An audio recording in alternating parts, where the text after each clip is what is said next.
Mesdames et messieurs, bonsoir. Les travaux de réalisation du barrage hydroélectrique de Caleta avancent à 30 pas. Le constat est fait par la direction du projet et les autorités en charge de l'énergie en Guinée.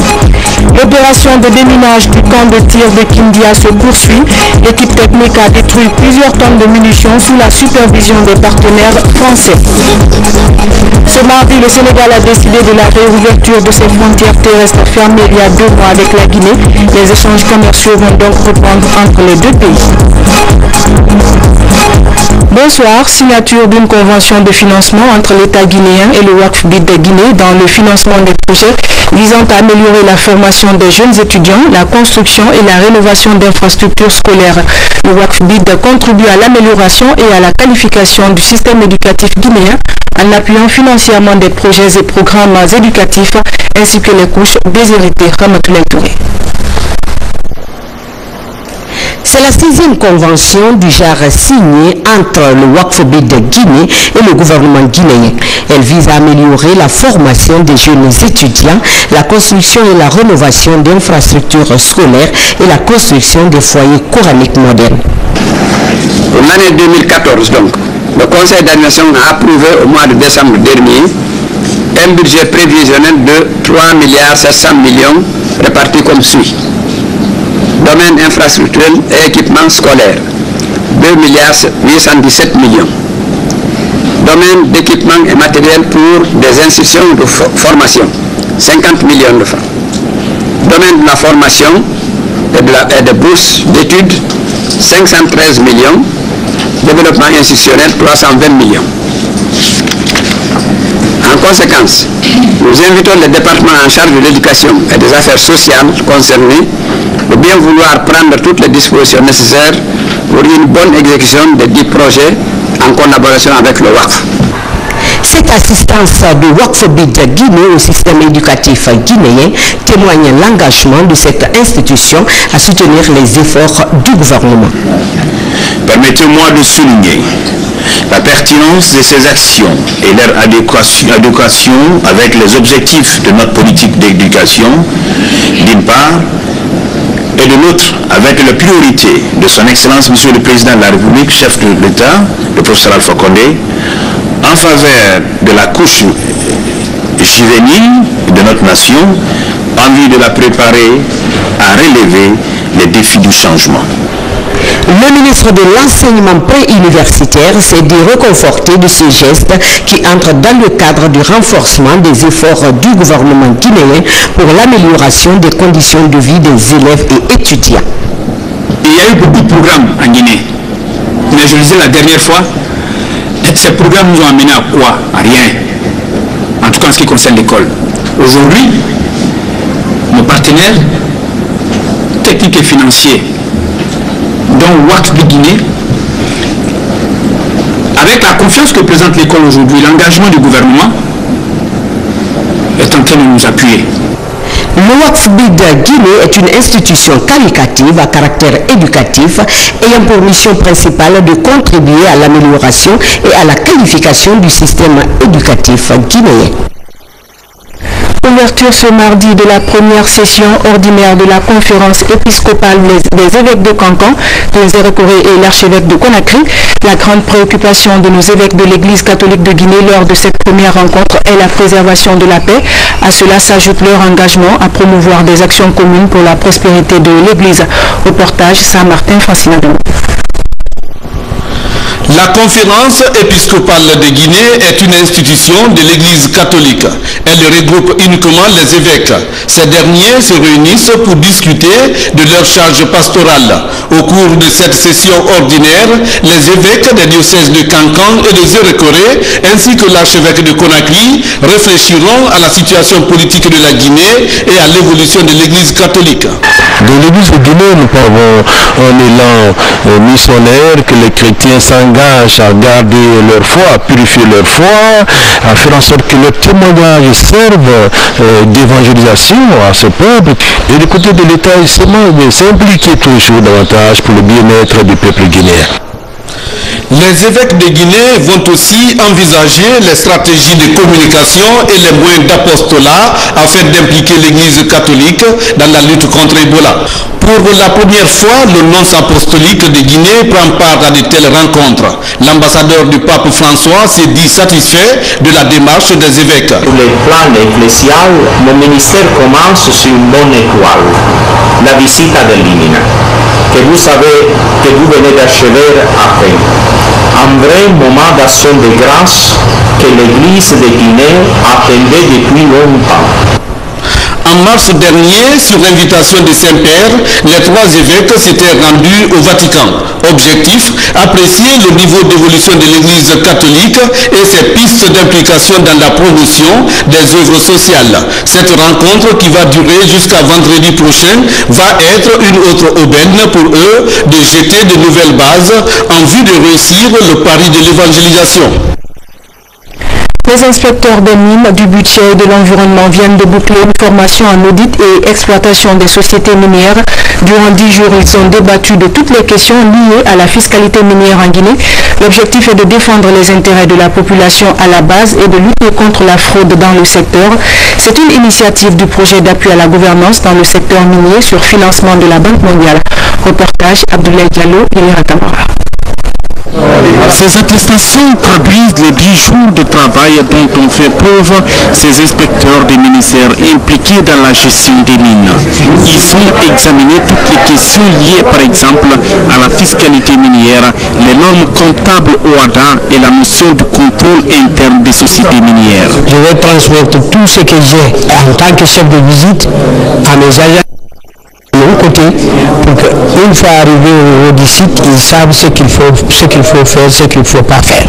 Désormais, ces inspecteurs ont la charge de contrôler les comptes d'exploitation des sociétés minières en vue de déceler des fraudes qui pourraient impacter sur les conditions de vie des populations ou diminuer les gains de l'État. Nous avons besoin d'attirer les investissements.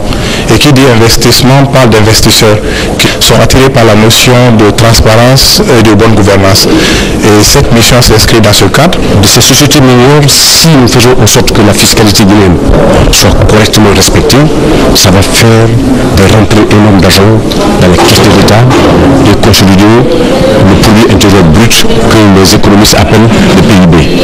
Conscient des lacunes des uns et des autres en matière d'audit et d'exploitation des comptes, les participants recommandent la démultiplication de telles initiatives, ce qui permettrait à l'ensemble des acteurs miniers de jouer leur rôle vis-à-vis des contrats signés entre l'État et les sociétés minières évoluant en République de Guinée. La Caisse populaire d'épargne et de crédit Yetemali a tenu son assemblée générale hier, une occasion pour le réseau de présenter le bilan de l'exercice écoulé et de faire une projection sur les activités et les prévisions de l'année en cours. Les ambitions de l'institution ont été affichées, notamment la lutte contre la pauvreté. Compte rendu, Saléouba, Mamadou Patebaldé. Ils sont venus des antennes de réseau Yetemali de Conakry, Koya, Dubrika et Kamsar. L'occasion était opportune pour jeter un regard sur les activités réalisées par le réseau Yetemali durant l'année 2013. Une année marquée par d'importants progrès dans l'extension du réseau, mais aussi dans l'amélioration du service. Nous avons ouvert une caisse à Kamsar. Nous avons aussi procédé à l'informatisation de nos caisses.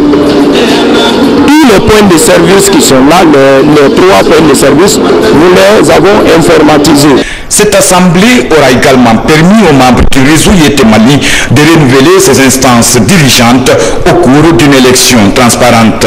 Yetemali entend donc aller auprès des populations à la base pour leur offrir des services de qualité. Yetemali, c'est une institution de microfinance qui travaille pour la population pauvre, il faut le dire comme ça, c'est ça et son public cible.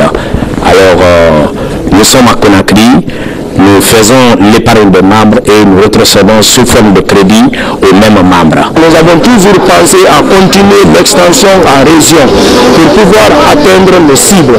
Dans ce cadre, nous avons pensé à l'ouverture du point de service de Boké.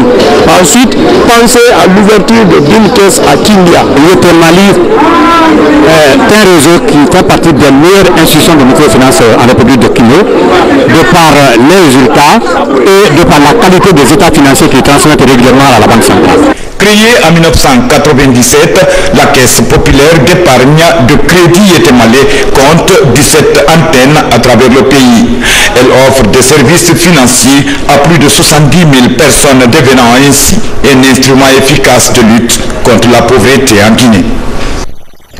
Au niveau de la douane nationale, des agents de la société de transit ont bénéficié d'une formation de 10 jours pour répondre aux exigences du terrain. Elle était axée sur la valeur transactionnelle, une initiative pour renforcer les capacités des agents de transit. Reportage Abdoulaziz Baldé. Pendant plusieurs jours de formation, ces transitaires ont échangé essentiellement sur la valeur transactionnelle. Une formation qui s'inscrit dans la logique de la mise en œuvre du programme de la réforme de l'État et de la modernisation de l'administration. La direction générale des douanes, avec son comité de réforme et de modernisation, a organisé cette session de formation à l'intention des transitaires pour renforcer nos capacités. Vous savez, le développement d'un pays passe par la formation de ses cadres. Nous sommes fiers qu'elle réalise des recettes d'année en année croissantes. À titre d'exemple, les recettes douanières sont passées de 1628 milliards 750 millions en 2010 à 40 000 milliards en 2014. Vous imaginez cette différence de 1000 à 5000 en 4 ans. Ce résultat, combien de fois positif, a été possible grâce à l'esprit de changement prôné par le président de la République, le professeur Alpha Condé.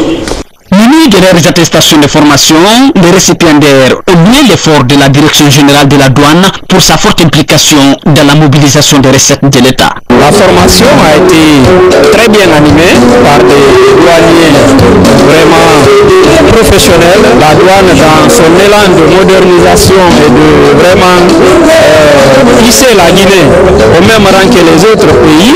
La fin de la formation a donné lieu à une véritable fête avec à la clé cette rencontre culturelle organisée dans un réceptif hôtelier de la place. Des comédiens comme Soubaïlo, mais aussi l'artiste Koubakanya Kouyaté ont tenu le public en haleine. Lancé en avril 2012, les travaux de réalisation du barrage hydroélectrique de Kaleta sur le fleuve Concouré avance à grands pas. La durée des travaux initialement prévue pour 46 mois a été ramenée à 30 mois en raison de la demande pressante de l'électricité à Conakry. Avec un coût total estimé à 526 millions de dollars, Kaleta est le plus grand barrage hydroélectrique que la Guinée n'ait jamais réalisé. Nabi Kamara nous fait le point sur l'état d'avancement du projet. Pendant que l'humanité célébrait la semaine dernière la fête internationale du travail, la direction générale du projet d'aménagement hydroélectrique de Kaleta et l'entreprise chinoise CWE étaient sur le terrain. Ils ont travaillé toute la journée du 1er mai 2014 pour marquer leur volonté de livrer aux Guinéens à temps le barrage que le professeur Alpha Condé leur a promis. Ça veut dire qu'à Kaleta, on travaille 24 heures sur 24. Il n'y a pas à s'inquiéter. Le 31 mai 2015, on va commencer à fournir les premiers mégawatts de Kaleta. L'ingénieur conseil des travaux et le maître d'œuvre conscient que le projet d'aménagement hydroélectrique de Kaleta constitue l'espoir de tout un peuple, s'engage à offrir un ouvrage de qualité répondant aux normes internationales. Eh bien, les travaux avancent sans problème, donc on n'a pas de problème majeur sur le chantier aujourd'hui au niveau de la réalisation. Quasiment tous les poteaux sont posés, on est en gros progrès, donc j'espère bien qu'aujourd'hui on va pouvoir continuer dans cette voie-là. Je considère que ça se passe correctement et surtout on est très écouté de CWE. C'est très important pour la Guinée. Puis, directeur du projet, nous allons convaincre les côtés et nous allons finalement donner au peuple la qualité. Les travaux de construction du barrage de Kaleta ont été lancés le 4 avril 2012 par le premier ministre chef du gouvernement, Mohamed Saïd Fouché. Fofana, ici, au bord du fleuve Badi. Un fleuve dont la traversée est désormais facilitée grâce à ce pont de 200 mètres réalisé par le projet d'aménagement hydroélectrique de Caleta. La décentralisation des festivités du 2 octobre a permis de doter les villes de l'intérieur du pays d'infrastructures socio-économiques de base. À Lola, par exemple, les chantiers du 55e anniversaire dans la région forestière sont pour la plupart réalisés à plus de 90%. C'est un reportage de Francis Counier. L'initiative présidentielle d'anniversaire tournant porte ses fruits à l'intérieur du pays. Au compte du 55e anniversaire, plusieurs entreprises avaient reçu des marchés de construction dans la région forestière.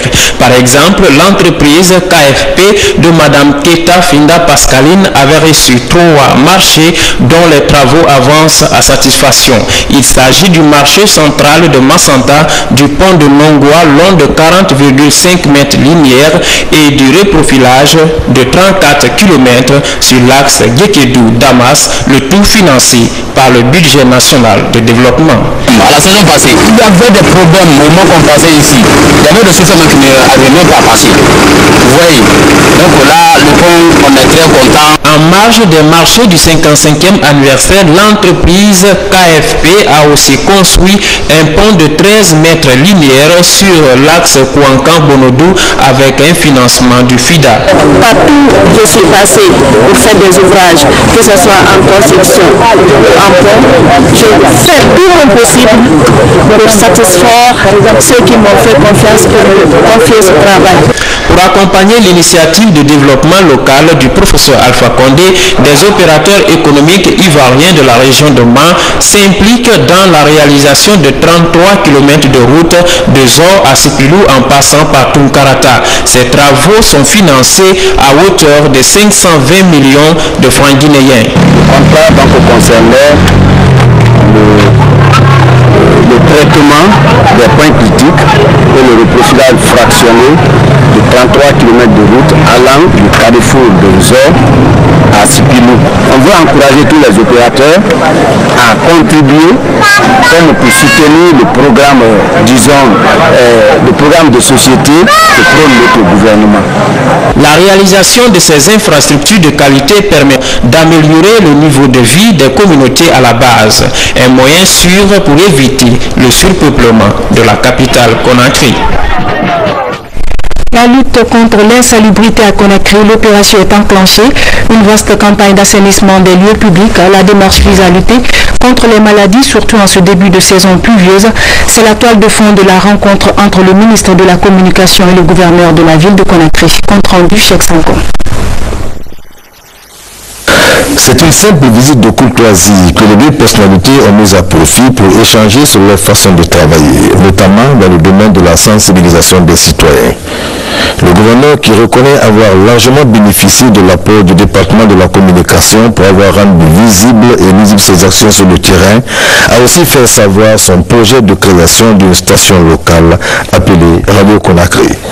Je suis venu pour remercier pour tout ce que la communication fait à la faveur du gouvernement dans le cadre de la sensibilisation pour l'unité nationale en luttant fermement contre l'ethnostratégie, l'ethnocentrisme.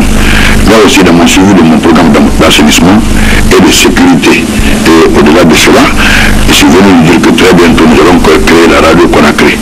Le cahier de charge est payé et les régimes techniques sont en train de se faire et demander l'appui du ministère de la Communication pour la mise en œuvre de cette radio qui deviendra un tremplin de communication rapproché entre les gouvernants et les gouvernés, notamment dans le cadre de la décentralisation. Visiblement satisfait des efforts du gouvernorat dans son opération d'assainissement, le ministre Makamera a exprimé à son hôte toute sa disponibilité. Avant de se retirer, le gouverneur a aussi fait savoir au ministre son intention de moderniser des plages qui sont généralement envahies par des jeunes. Pour Sorba Sorel Camara, c'est le moment de positiver au niveau de ces lieux de loisirs, ce qui est négatif. Demain, 7 mai, le Programme alimentaire mondial, en collaboration avec la Fondation Prosmi, organisera une journée de plaidoyer en faveur des enfants. Le thème sera axé sur le développement et la pérennisation des cantines scolaires. Plus de précisions avec Adam Ngasouba. Dans le souci de redynamiser les cantines scolaires en République de Guinée, Le Programme alimentaire mondial, en collaboration avec la Fondation pour la promotion de la santé maternelle et infantile POSMI de la Première Dame de la République et le ministère de l'enseignement préuniversitaire et de l'alphabétisation organise demain jeudi une journée de plaidoyer dans la salle du 28 septembre au Palais du Peuple. L'objet de cette rencontre avec les bailleurs de fonds et pays amis de la Guinée est de favoriser le maintien et la réussite scolaire des enfants en milieu rural en général et des filles en particulier. Cette journée de plaidoyer sera présidée par la Première Dame de la République, présidente de la Fondation POSMI. Politique, le CRAC, collectif pour la réélection d'Alpha Condé en 2015, était récemment dans la commune de Dixine pour un meeting d'information et de sensibilisation en faveur des actions du chef de l'État. Les militants et sympathisants ont réaffirmé leur adhésion aux idéaux de paix du chef de l'État. C'était en présence des membres du bureau politique national du RPG Arc-en-Ciel. Reportage Alcénie Pascaldine. Le professeur Alpha Condé pour un second mandat, c'est l'objectif visé par le CRAC, le collectif pour la réélection d'Alpha Condé en 2015. Il multiplie les contacts avec les militants et sympathisants du RPG Arc-en-Ciel dans les 5 communes de la capitale. À Dixine, les populations saluent la détermination du CRAC. Je voudrais aussi vous dire que vous ne vous êtes pas trompé. Il ne faut pas changer une équipe qui gagne. Il ne faut pas remplacer quelqu'un qui peut vous aider à vous développer. Au nom des populations de Dixine, autant nous avons été victorieux au deuxième tour, nous le serons en 2015, oui ou non? Oui. Pourquoi? Nous devons nous préparer très tôt pour que nous soyons les plus nombreux dans les urnes. Satisfaits de la qualité de la mobilisation, les coordinateurs du RPG Arc-en-Ciel et du CRAC ont tour à tour expliqué le bien fondé de cette démarche. C'est une mission. Et si c'est le devenir de notre pays, mérite l'attention et le soutien indéfectible de toute la population. Le CRAC et cette association va se battre pour expliquer aux populations à la base les réalisations qui ont été effectuées et les bien fondés de demander leur suffrage pour la réélection du professeur Alpha Condé en 2015. Le collectif pour la réélection d'Alpha Condé en 2015, CRAC, compte élargir sa mission d'information et de sensibilisation à la base sur les communes de Ratoma et Matuto et sur l'ensemble des préfectures du pays. Destruction de près de 100 tonnes de munitions entreposées depuis les années 1970 dans le camp militaire de Kindia. Cette opération baptisée Sili est conduite par les spécialistes du déminage de l'armée guinéenne avec une expertise technique française qui durera pendant toute l'opération au sein du poste de commandement opérationnel. L'Union européenne finance le projet. Reportage Sergent Alassane Diaby. Pour cette deuxième phase de déminage pyrotechnique, ce sont 250 mines antipersonnelles de type 58 actions locales qui font l'objet de destruction. Ces mines récemment découvertes et regroupées au champ de tir de Kindia constituent une menace pour les populations riveraines. Une équipe mixte de démineurs franco-guinéens coordonne cette opération conformément à la Convention d'Ottawa ratifiée par la Guinée. C'est un jeu particulier parce qu'en compagnie donc, de l'Union européenne, ici présente donc des éléments de l'état-major guinéen également, nous avons procédé à une élimination de 3 sortes de mines différentes grâce au matériel mis en place pour ce chantier dans le respect de la Convention d'Ottawa signée et ratifiée par l'État guinéen. L'opération Sili consiste à ramasser, transporter, détruire armes, mines et munitions abandonnées ou cachées dans le champ de tir de Kindia et périphérie pour pouvoir sécuriser la population civile, la faune et la flore. Déclenché il y a 2 mois et prévu pour 100 tonnes au départ, l'opération Sili est à sa 310e tonne détruite aujourd'hui. Une avancée réalisée grâce au gouvernement et ses partenaires. C'est un bon exemple de l'accompagnement et l'engagement de l'Union européenne et de ses États membres du pays à la réforme du secteur de sécurité qui se concrétise effectivement avec cette opération d'aujourd'hui. La Guinée a tout le droit de s'enorgueillir. Actuellement, ces experts français forment une section du génie militaire en technique d'identification et de destruction de mines. Un bel exemple de coopération. Santé au chapitre de la fièvre Ebola, le gouvernement continue la sensibilisation pour stopper l'évolution de l'épidémie. La ministre de l'Action sociale s'est rendue au camp Alpha Yaya Gallo. Elle a informé les militaires, paramilitaires ainsi que leurs épouses sur les différentes méthodes de prévention contre la fièvre Ebola. Reportage ça à Marathon. La ministre de l'Action sociale à la rencontre des hommes en uniforme. Première étape, le camp Alpha Diallo. Sanabakaba est venu sensibiliser ses militaires et paramilitaires ainsi que leurs épouses sur les différentes méthodes de prévention contre la fièvre hémorragique à virus Ebola. C'est un corps qui est très nombreux et c'est des zones qui sont partout. Donc pour des mesures de sécurité et de prévention contre la maladie, nous avons choisi de et elles alertent pour penser qu'elles peuvent faire venir les époux et les enfants pour qu'ils bénéficient tous de la sensibilisation. L'occasion était opportune pour la première responsable du département de l'action sociale d'offrir des désinfectants, du savon ainsi que des mégaphones à ses militaires et paramilitaires. Officiers, sous-officiers et hommes de rang saluent le geste et promettent de s'impliquer davantage dans la lutte contre cette épidémie. La ministre, c'est une épouse. Elle est génératrice de vie. Donc quand elle vient pour sauver les vies, notre sentiment, c'est un sentiment de satisfaction. Nous ne pouvons que la remercier.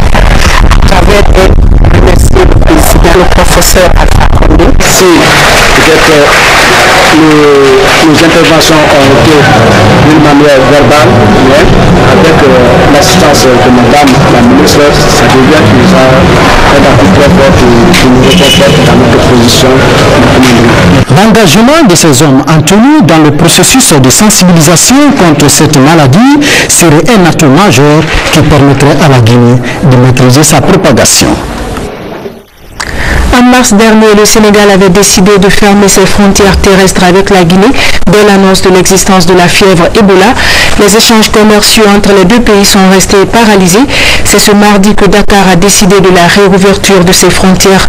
Mais à Conakry, les marchés sont actuellement remplis de marchandises, surtout de fruits frais. Vous allez voir, les prix ont considérablement baissé dans nos marchés. Le constat est fait par Adiatou Bari. Mangue, ananas, orange, avocat et banane sont les principaux fruits dont s'approvisionnent les pays voisins de la Guinée.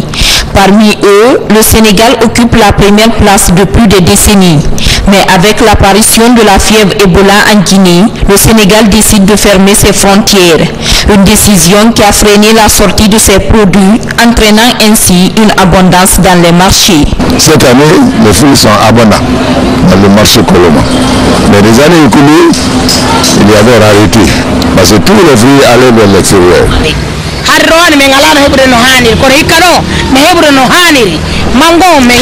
L'année passée, on n'avait pas beaucoup de fruits. Mais cette année, nous pouvons remercier Dieu parce qu'on a tous les fruits au marché.